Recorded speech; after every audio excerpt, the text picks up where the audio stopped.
जय हिंद स्टूडेंट्स। आज के क्लास में आप सभी का वेलकम है। स्टूडेंट्स, सीरीज चल रहा है सॉलिड स्टेट और उसी क्रम में आज हम बात करने वाले हैं यूनिट सेल की पैकिंग एफिशिएंसी की। पिछली वीडियो में हमने यूनिट सेल के बारे में विस्तार से चर्चा किया है। आज हम देखेंगे कि प्रत्येक प्रकार के यूनिट सेल की धारण क्षमता यानी कि पैकिंग एफिशिएंसी कितनी होती है। तो आज का टॉपिक है पैकिंग एफिशिएंसी। आइए शुरू करते हैं। Packing efficiency. पैकिंग एफिशिएंसी का मतलब होता है धारण क्षमता। धारण क्षमता। स्टूडेंट्स, जैसा कि आप जानते हैं कि यूनिट सेल जो होते हैं वे एटम से मिलकर के बने होते हैं और एटम्स को जब हम आपस में सटा के रखते हैं तो गोलाकार होने के कारण उनके बीच में कुछ रिक्त स्थान रह जाता है, खाली स्थान रह जाता है। तो खाली स्थान को छोड़ करके कितने भाग में एटम भरा हुआ है उसी को बोलते हैं धारण क्षमता और इसे हम लोग प्रतिशत में निकालते हैं, परसेंटेज में निकालते हैं। देखिए कैसे। सबसे पहले बात करते हैं सिंपल क्यूबिक यूनिट सेल की। सबसे पहला है simple cubic unit cell. Simple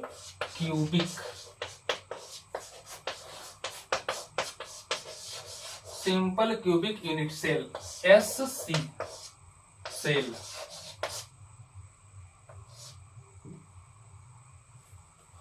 SC unit cell. तो इसमें क्या है, अगर हम इसका फिगर बनाएं तो ये कुछ इस प्रकार से बनेगा। यह एक क्यूब हो गया और क्यूब के प्रत्येक किनारे पर गोले बने हुए हैं। क्या बने हुए हैं? गोले बने हुए हैं या फिर एटम्स बने हुए हैं। स्टूडेंट्स, अगर इसको थोड़ा सा एटम को बड़ा करके बनाए तो कुछ इस प्रकार से बनेगा।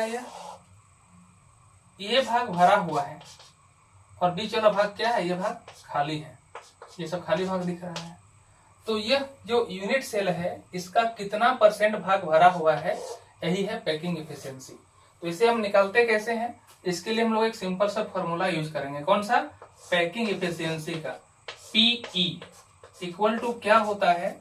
होता है Z into volume of sphere, volume of sphere divided by volume of unit cell into 100। अब इसको थोड़ा सा और डिटेल में लिखें तो ये हो जाएगा Z into 4/3 pi R cube into 100 divided by volume of unit cell हो जाएगा A क्यूब। Z क्या है? Number of atoms. तो पिछले क्लास में हम चर्चा किए हैं कि सिंपल क्यूबिक यूनिट सेल, पिछले क्लास में मैंने आपको बताया है कि सिंपल क्यूबिक यूनिट सेल एक एटम का बना होता है। एटम क्या होते हैं? 8 कॉर्नर पर होते हैं और प्रत्येक जगह एक एटम का 1/8 भाग होता है। इस प्रकार से 8 कोने मिल करके एक एटम बनाते हैं। तो ये कितने एटम का बना होता है? एक एटम का। तो इसके लिए Z इक्वल टू कितना हो जाएगा? 1 हो जाएगा। Z इक्वल टू हो जाएगा 1। तो हम बैठाएंगे, Z की जगह पे बैठा देंगे हम 1 इंटू ये 4/3 पाई R क्यूब है। ये गोला का आयतन का फॉर्मूला है, गोला का आयतन का फॉर्मूला। तो हम यहाँ पे सिर्फ 4 लिख देते हैं क्योंकि 3 को नीचे कर देंगे।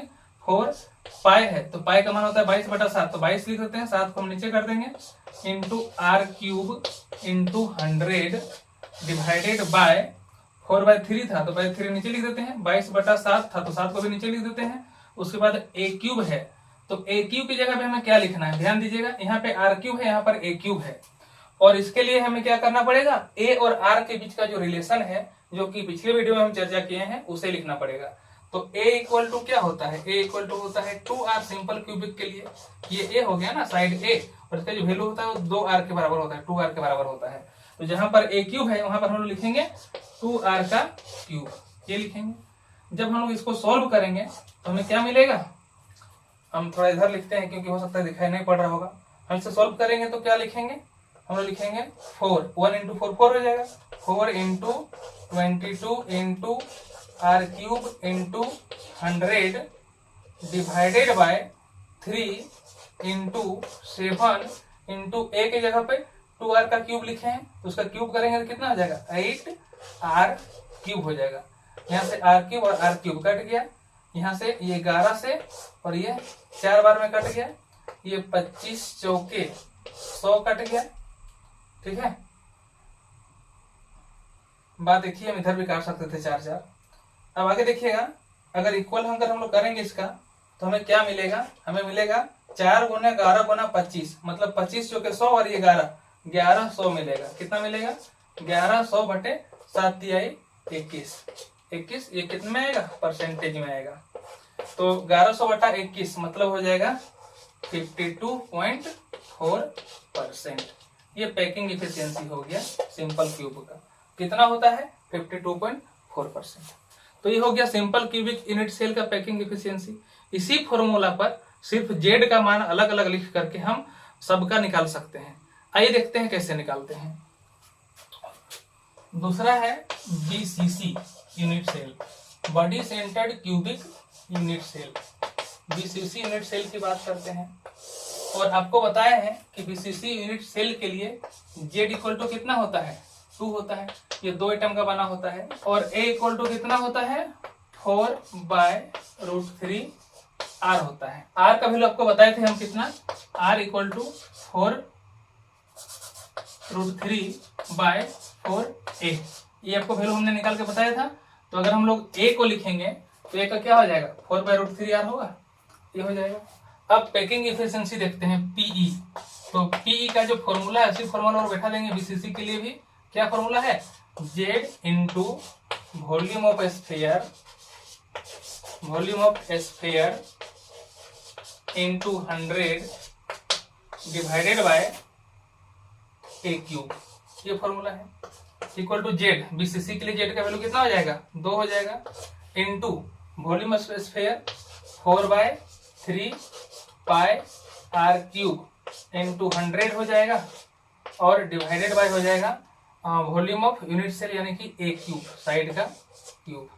इसी का वैल्यू बैठा दीजिए, जेड की जगह 2 बैठाए हैं वो ठीक है, आगे 4 लिखिए, आगे फिर 22 लिखिए, 22/7 होता है, 7 को नीचे करेंगे, इंटू ये आर क्यूब हो जाएगा, इंटू हो जाएगा आपका 100 डिवाइडेड बाय 3 है तो यहाँ बाय 3 भी लिख दीजिए, 22/7 है तो 7 लिख दीजिए, और ए क्यूब है तो ए क्यूब क्या लिखेंगे, ए की जगह पे हो जाएगा 4/√3 का क्यूब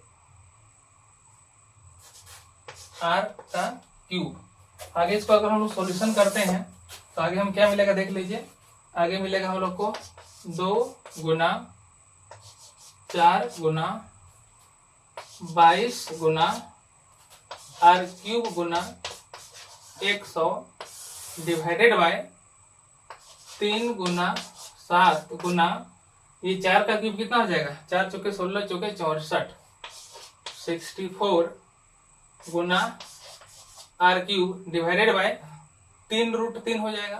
तो इसको हम ऊपर में भी लिख सकते हैं गुना करके, नीचे डिवाइड में है तो ऊपर एक मल्टीप्लाई हो जाएगा, कितना हो जाएगा 3√3। जब हम लोग इसे सॉल्व करेंगे यहाँ से आर क्यू कैंसिल हो जाएगा, 16 चौके 64 ये कट जाएगा, 4 चौके 16 और 25 चौके 100 यहाँ से कट जाएगा। अब ये कटेगा 11 दूनी 22 से और 2 दूनी 4 से कटेगा। अब हम लोग का बचा हुआ है ये 2 और ये 2 कैंसिल, कितना बचा हुआ है 11 गुना 25 गुना 3√3 डिवाइडेड बाय 21, ये इतना परसेंट में हो जाएगा। अगर हम लोग वैल्यू बैठा दें तो कितना मिलेगा 11 गुना 25 गुना 3 गुना यहाँ √10 का वैल्यू बैठा दीजिए 1.732 डिवाइडेड बाय 21%। अगर इसको सॉल्व करते हैं, इसको आप पूरी तरह से सॉल्व करते हैं तो आपका जो आंसर आता है वो आता है 68%। कितना आता है अप्रोक्सीमेट 68%। ये हो गया पैकिंग इफिशियंसी बीसीसी का, बीसीसी यूनिट सेल का। किसका बीसीसी यूनिट सेल का पैकिंग इफिशियंसी कितना होता है 68%। आइए अब देखते हैं एफसीसी यूनिट सेल का पैकिंग एफिशिएंसी कितना होता है।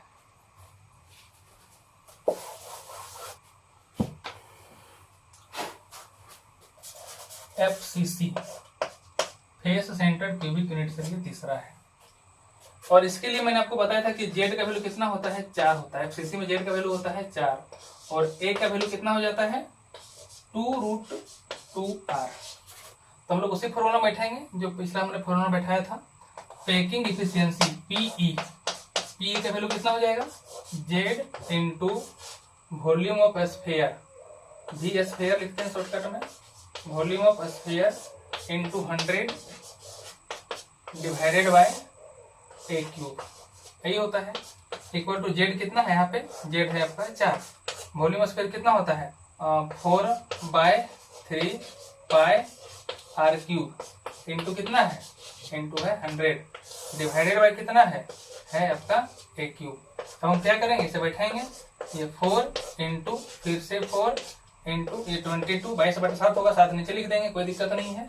आर क्यूब इंटू हो जाएगा आपका 100 डिवाइडेड बाय ये 4/3 था, नीचे 3 लिख देते हैं, ये 22/7 है, नीचे 7 लिख देते हैं, इंटू ए क्यूब है, ए की जगह पे 2√2 है और ये आर भी है, 2√2r क्यूब कर देते हैं। अब इसका हम लोग सॉल्यूशन करते हैं आगे। क्या सॉल्यूशन है, इक्वल हो जाएगा 4 into 4 into 22 into R cube into 100 divided by 3 into 7 into 2√2 का होल क्यूब कितना हो जाएगा 8 इंटू 2√2, 2 का क्यूब हो गया 8 और √2 का क्यूब हो गया 2√2 इंटू आर क्यूब। यहाँ से आर क्यूब ऐसे हम काट सकते हैं, यहाँ से हम लोग 11 दूनी 22 काट सकते हैं और यहाँ से 4 दूनी 8 भी काट सकते हैं और फिर 2 दूनी 4 भी यहाँ से हम लोग काट सकते हैं। तो इस प्रकार से हमें मिलेगा,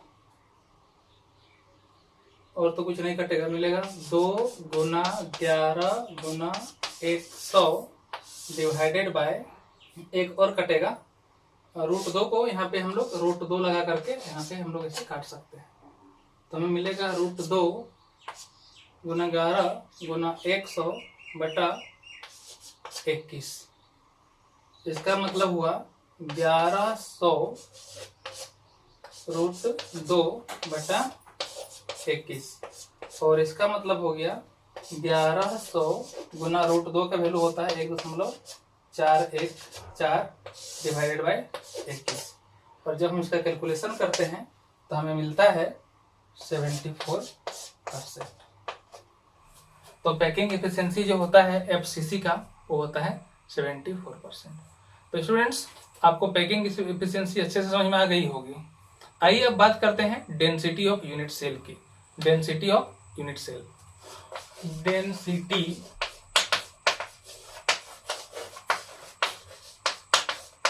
ऑफ यूनिट सेल।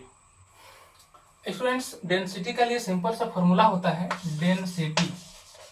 डेंसिटी को हम लोग क्या करते हैं, डेंसिटी इक्वल टू होता है मास बाय वॉल्यूम, यही होता है मास बाय वॉल्यूम, यही फॉर्मूला है। डेंसिटी को हम लोग किससे दिखाते हैं, रो से। सिंपलाइज है, अगर हम लोग लिखेंगे रो तो रो इक्वल टू कितना हो जाएगा मास, क्योंकि हम यूनिट सेल की बात कर रहे हैं तो मास ऑफ यूनिट सेल हो जाएगा, mass of unit cell, mass of unit cell divided by volume of unit cell, क्या हो जाएगा वॉल्यूम ऑफ यूनिट सेल। तो मास ऑफ यूनिट सेल कितना हो जाएगा कि यूनिट सेल में कितने एटम का बना है। तो सबसे पहले हो जाएगा आपका जेड, जेड मतलब कितना एटम है उसमें, मास ऑफ यूनिट सेल क्या हो जाएगा उसमें जितना एटम है, और एक एटम का मास क्या होता है, एक एटम का मास होता है molecular mass, molar mass bye Na, क्या होता है मोलिकुलर मास बाय Na, यानी क्या होगा ध्रुव नंबर होता है, divided by volume of unit cell क्या है A का क्यूब हो जाएगा, है ना। अगर हम लोग इसी को आगे सॉल्व करें तो क्या मिलेगा, इम्प्लाई दैट हमें रो इक्वल मिलेगा Z into m by na को नीचे कर दीजिए तो मिलेगा a cube into n Avogadro number. तो ये हो गया आपका डेंसिटी का फॉर्मूला। बहुत ही सिंपल है, बहुत ही आसान है। सबसे पहले डेंसिटी का फॉर्मूला होता है मास बाय वॉल्यूम।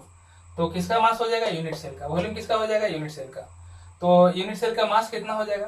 तो जितना एटम का बना हुआ है और प्रत्येक एटम का मास, तो जेड एटम का बना होता है और एक एटम का मास होता है molar mass by Avogadro number. तो m बाय na लिखेंगे हम लोग, m बाय na लिखेंगे और by volume of unit cell क्या हो जाएगा? a क्यूब हो जाएगा। अब इस na को अगर हम लोग नीचे कर देंगे तो एक सिंपल सा फॉर्मूला हमें मिलता है rho equal to Z into M by A cube into na। तो बहुत ही सिंपल है डेंसिटी निकालने का फॉर्मूला यूनिट सेल का। स्टूडेंट्स, आज का वीडियो यहीं तक रखते हैं। आप देखते रहिए हमारा चैनल स्काईलाइन साइंस और समझते रहिए केमिस्ट्री। मिलते हैं अगले वीडियो में। जय हिंद।